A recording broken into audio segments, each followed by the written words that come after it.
Hey guys, it's executive producer Johna. Man, I have got to buy Tia from Geek Vibes Nation like a gift basket or something like that because she just keeps sending me all the amazing interviews. I got the awesome opportunity to talk to the creators of a brand new series called Bad Boy. It's not streaming yet, but hopefully after this, they will be. Please enjoy. I am here with Ron Lesham and Hagar Ben Asher, and we are here to talk about Bad Boy, the new show. And I got the first 2 episodes yesterday, and I was hooked, and I was very upset at the end of the second episode because I just wanted more. So I guess my first question for you guys would be, what made you want to tell Dean's story? I think it's one of these stories that you want to tell for 20 years, and every executive tells you, no way, you cannot do this show. No one would watch. But then suddenly there is something, a miracle happens, and you realize something, and everything changes. And it started. I was a journalist, and I locked myself in this juvie prison for a magazine story, but it kept hunting me for years. I really wanted to tell the story, but I didn't know how, because you most likely don't want to do an Oz with just kids. It's too dark, but we didn't know what angle to use. And even the first time we pitched Euphoria 12 years ago, and again, everyone was saying no for many years for Euphoria. But with the first time we pitched Euphoria, it was a juvenile jail show, and then it was a lead character who was born to a mother who's prisoner, but it felt like the executive were saying that audience is not ready for this. But a few years later, when we kept knowing that it will happen someday, but a few years later, our producer told us, do you know that when you were a journalist, there was a kid there who is now a very successful stand-up comedian? And I didn't know, because he changed his name and he's hiding this background. But suddenly it felt, okay, that's the cinematic tool that we were always looking for. The point of view of someone who comes with a humor to jail, and even jail makes him a comedian. It's a thing for people making jokes to deal with their trauma. So there were a few, you talk about doing the scenes with the kids, and they are very heartbreaking scenes. I was sitting watching it on my computer, and I'm like, oh no, what's happening? How tough was that for you guys to film that? Because it was hard just for me to watch it. So I can imagine that it was really hard for you guys to actually have to watch that happen. Yeah, I think we casted boldly. Okay, with kids, it's very different. Casting and directing kids is a whole different profession than directing and casting adults, because you need to, maybe it's like that with adults as well, but you need to cast somebody who is basically the guy. And you know that you will not transform a child to be a character. You need to cast just the person himself.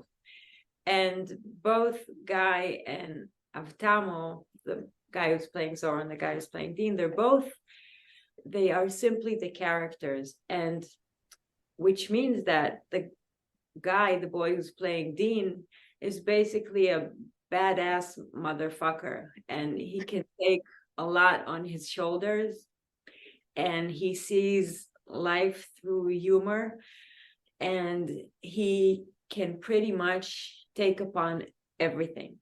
Our relationship was like a roller coaster, and I was his mom, I was his kindergarten teacher, I was his friend, I was everything to him, and he was everything to me.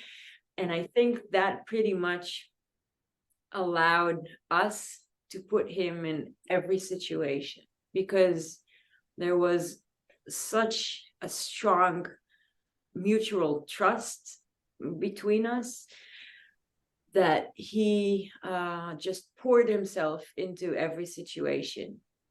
Because when you direct kids, you don't tell them, you're sad now, or you're seeing something horrible. You just need to create the situation for them to be in. If you tell a kid to be sad, so he will do this, right? And you don't want that on screen. So you need to always create a situation that makes him feel what you need him to feel.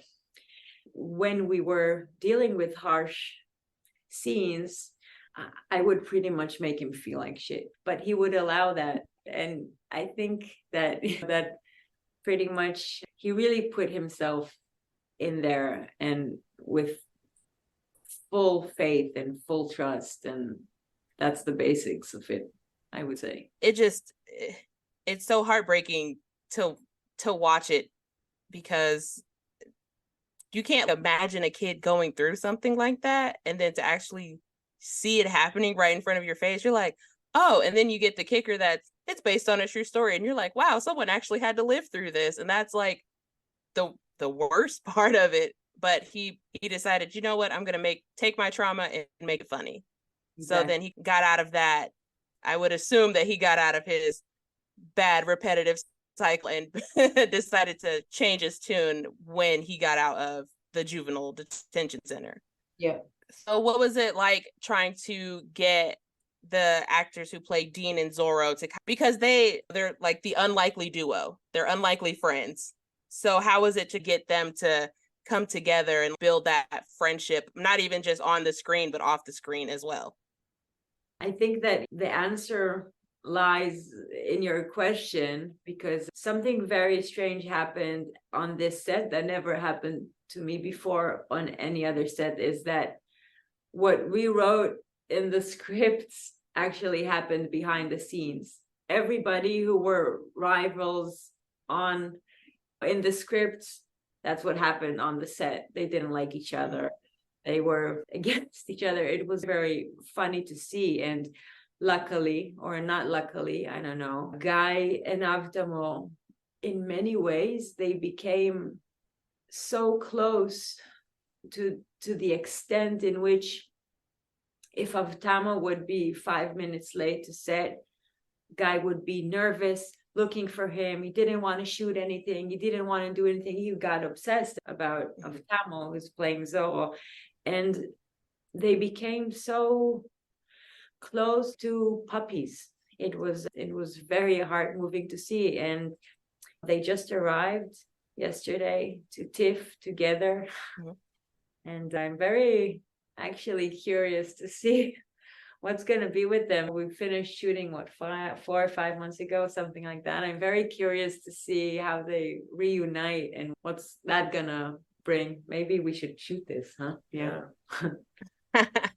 I'd definitely be looking for some Instagram reels of them being together at TIFF. I think that would be awesome. And so I did see in the second episode that Freddie calls, and I know that Freddie is one of the kids who's also in the juvenile detention center. So are we going to see more of Freddie as the series goes on? Yeah. But we're not going to tell you. But it's real life. It also so the guy is a successful comedian, and as he becomes a successful comedian in real life, people who notices and say he changed his name, but that's the guy who was with me our entire childhood or teenage years, and they come to his shows and they knock on his door and they send him text messages. Some of them are huge criminals now, some of them are just miserable, traumatized kids, but they're coming back and saying,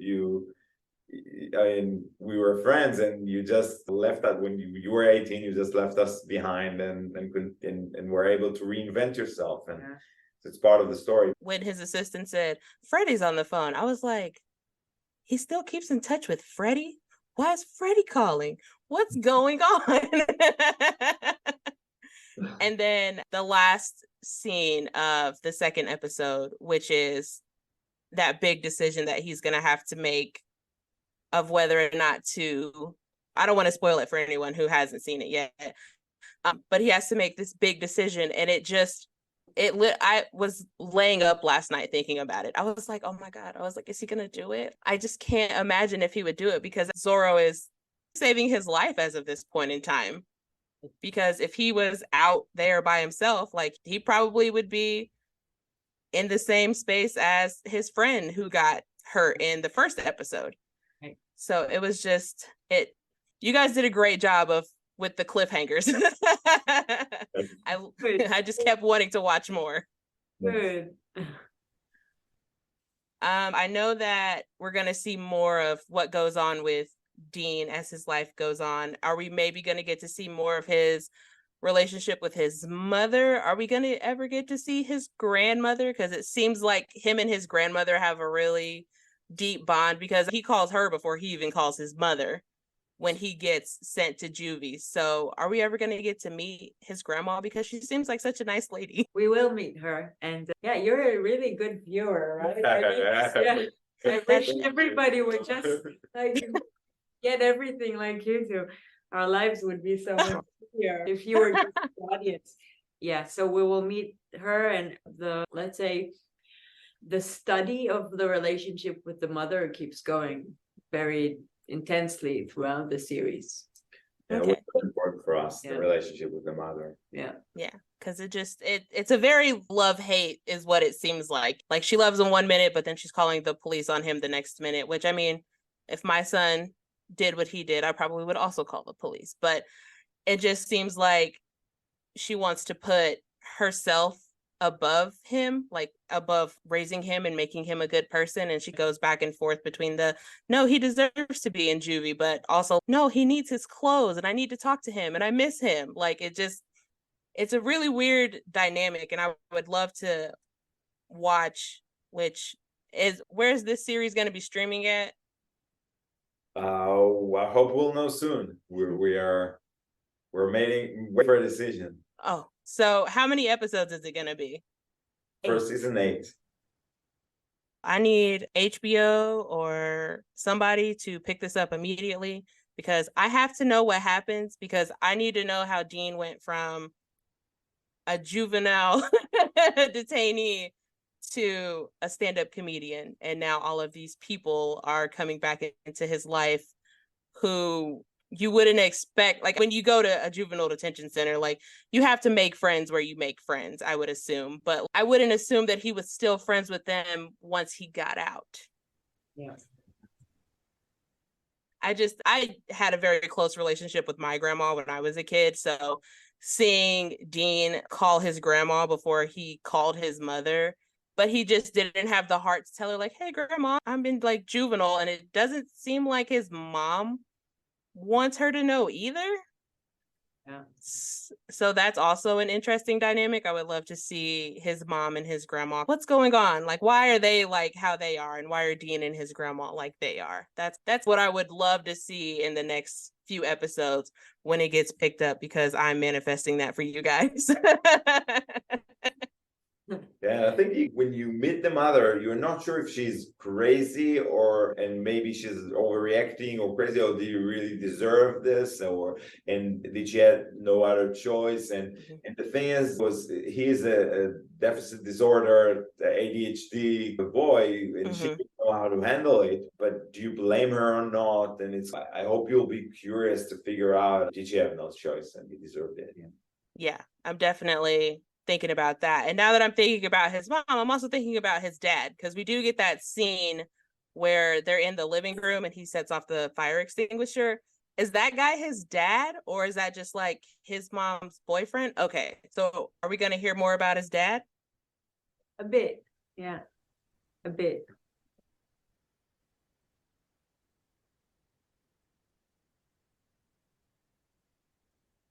I want to know where Dean's dad is in this whole thing, and if we get to meet him.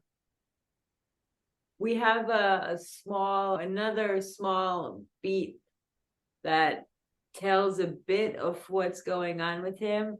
And actually, yeah, maybe we'll add some more, but we haven't decided. We're yet. still in the editing room, still, so we've been talking a lot about the dad issue this week. So yeah.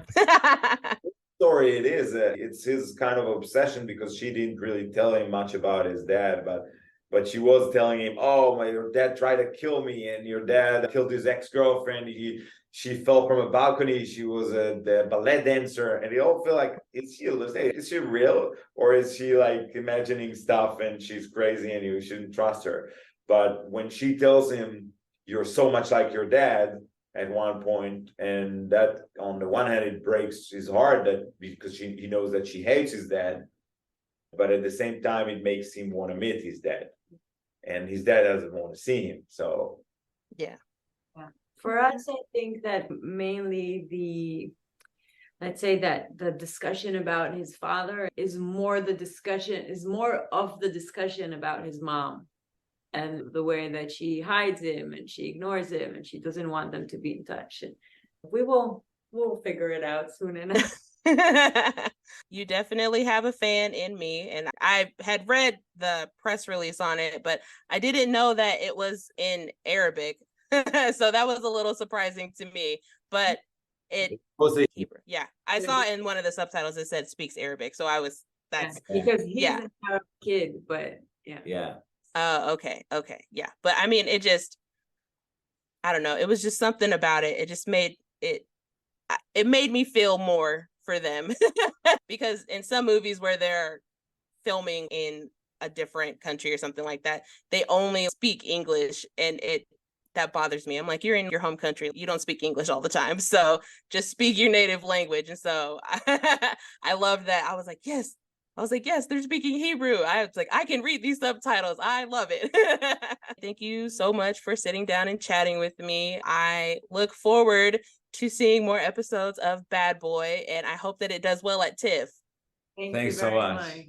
Thanks for joining us for another celebrity interview. Of course, the KJ Today show isn't just about talking to celebs, it's about hanging out with you. Join us live on Wednesday nights for pop culture, people to know, and pets. The KJ Today show on YouTube. Subscribe and watch live Wednesday nights at 7.